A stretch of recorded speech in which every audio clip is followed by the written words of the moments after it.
Mise au point du secrétariat général de la SENCO sur les propos du vice-premier ministre Jean-Pierre Bemba à l'endroit de l'Église catholique en République démocratique du Congo.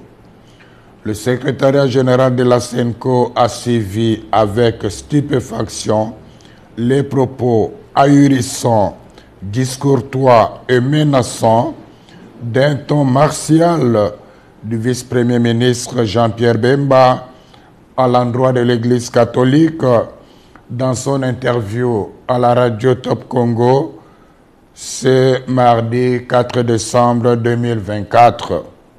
Sans nous en cacher, ces propos belliqueux et truffés de contre-vérités nous ont paru peu honorables pour un homme d'État de son rang.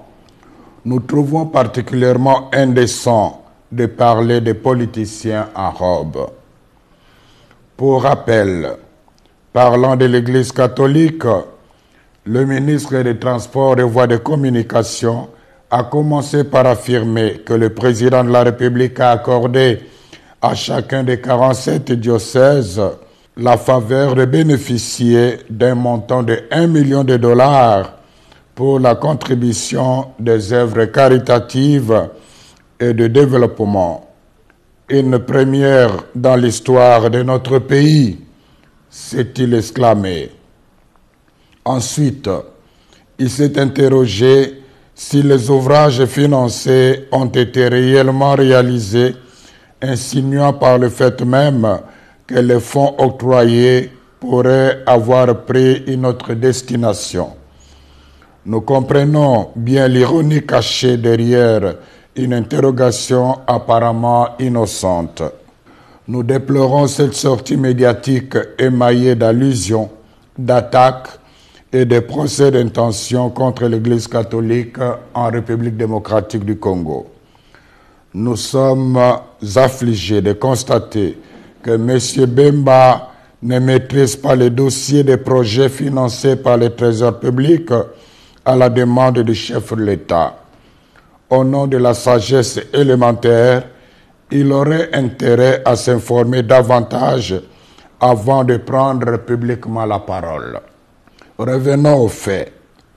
La vérité est qu'il y a plus de 2 ans, à la demande personnelle et insistante du président de la République, conformément à la mise en application de l'accord cadre entre le Saint-Siège et la République démocratique du Congo sur les matières d'intérêt commun, le gouvernement de la RD Congo et l'Église catholique ont convenu de collaborer pour la mise en œuvre de projets sociaux et économiques à impact visible en faveur des populations locales à travers les 48 diocèses de la RD Congo.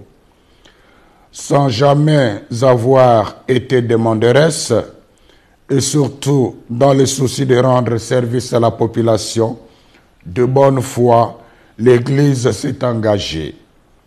Auréolée de son expérience incontestable en matière de développement et des avantages de son omniprésence en territoire congolais, elle a accepté cette lourde charge en vue de contribuer au bien commun des Congolaises et des Congolais qui, comme on le sait, est souvent compromis à cause de la mauvaise gouvernance et de la corruption. Signalons toutefois que, pour des raisons pertinentes, largement compréhensibles, l'archidiocèse de Kinshasa s'est abstenu d'accéder au fonds. Dès le départ, le gouvernement congolais s'est engagé à mettre à la disposition des diocèses trimestriellement un fonds pour la mise en œuvre des projets retenus par chacun des 47 diocèses en RD Congo. Pour des raisons de trésorerie, il n'a malheureusement pas respecté l'échéance, mais il n'a pas renoncé aux engagements pris. À ce jour, plus de 2 ans après cet accord, seulement 2 tranches de 300 000 dollars ont été données, la première en 2022 et la deuxième en 2023, soit $600,000 par diocèse. Tous les diocèses se sont mis à l'œuvre. Certains ont même reçu la visite du conseiller principal du président de la République en charge des questions religieuses. De toute manière, un rapport en bonne et due forme des œuvres réalisées avec des images à l'appui a été remis à main propre au chef de l'État. Celui-ci n'a pas caché sa pleine satisfaction. Une copie de ces réalisations a été donnée aussi à Madame la Première ministre. Par souci de loyauté et de transparence, en collaboration avec la presse de la présidence de la République, le secrétariat général de la SENCO a réalisé une émission sur le travail accompli. Toutefois, comme le rythme du financement n'a pas été respecté dans tous les diocèses, certains chantiers très avancés sont restés inachevés. À ce jour, une autre tranche de $300,000 a été annoncée et permettra de continuer l'exécution des projets réalisés avec beaucoup de sacrifices en dépit d'énormes difficultés de transaction et de transport. Quant à nous, sans faux fuyant, nous sommes prêts à recevoir l'IGF pour vérifier toute la comptabilité. La SENCO avait dès le début prévenu les gestionnaires locaux de ces projets qu'elle ne couvrira personne en cas de malversation financière.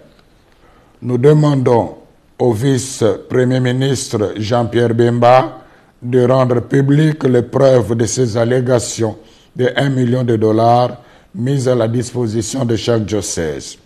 En même temps, nous continuons d'attendre patiemment celle de la prétendue collaboration qu'il avait insinuée, sans foi aux yeux, de notre mission d'observation électorale avec les Russes pour pirater les serveurs de la CENI.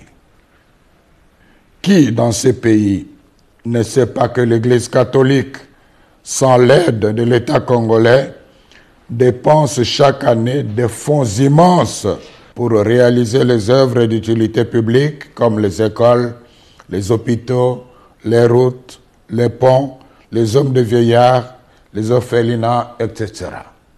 Par ailleurs, nous avons apprécié que le vice-premier ministre, ministre des Transports et Voies de Communication, rappelle la mission des hommes de Dieu de rassembler tous les fils et filles de la RDC, de parler de la paix et de l'unité. La question fondamentale est celle de savoir comment lui et ses alliés ont-ils accueilli les multiples appels de la SENCO ces dernières années au respect des principes démocratiques et des droits de l'homme, à la transparence du processus électoral et à l'organisation des concertations des représentants des forces politiques et de la société civile afin de renforcer la cohésion nationale et d'affronter ensemble les défis sécuritaires. N'est-ce pas au nom de la même paix que la SENCO demande de ne réviser ni changer maladroitement et imprudemment la Constitution? C'est toujours au nom de la paix que la même Église catholique avait demandé au VPM Jean-Pierre Bemba de ne pas s'engager dans un conflit armé post-électoral. Conflit qui a fait plus de 200 morts, dont les enfants en uniforme en 2007 en pleine ville de Kinshasa. Où trouve-t-on la haine dans les messages de l'Église catholique? Nous réclamons les preuves tangibles. Aussi, faut-il rappeler qu'aimer quelqu'un ne signifie pas applaudir même ses erreurs. À cet égard, nous souhaitons ardemment que le vice-premier ministre Jean-Pierre Bemba se souvienne que l'Église qu'il vilipende avec dédain depuis un certain temps est la même dont il avait bénéficié de 2 précieuses visites pendant qu'il était en prison à La Haye. La vérité de l'histoire renseigne la sagesse, résiste à la frivolité du temps. La SENCO remercie les gouvernants, particulièrement le président de la République, d'avoir fait confiance à l'Église catholique en demandant au gouvernement de lui octroyer les moyens financiers lui permettant de réaliser les œuvres sociales à impact visible jusque dans le coin le plus reculé du pays. Quiconque croit que cet argent a été donné à l'Église pour acheter son silence et étouffer sa mission prophétique se trompe éperdument. C'est le lieu de rappeler au ministre des Transports et Voies de Communication ces sages paroles de Confucius, à savoir: si l'homme a 2 oreilles et une bouche, c'est pour écouter 2 fois plus qu'il ne parle. Puisse le Seigneur bénir notre pays et son peuple. Je vous remercie.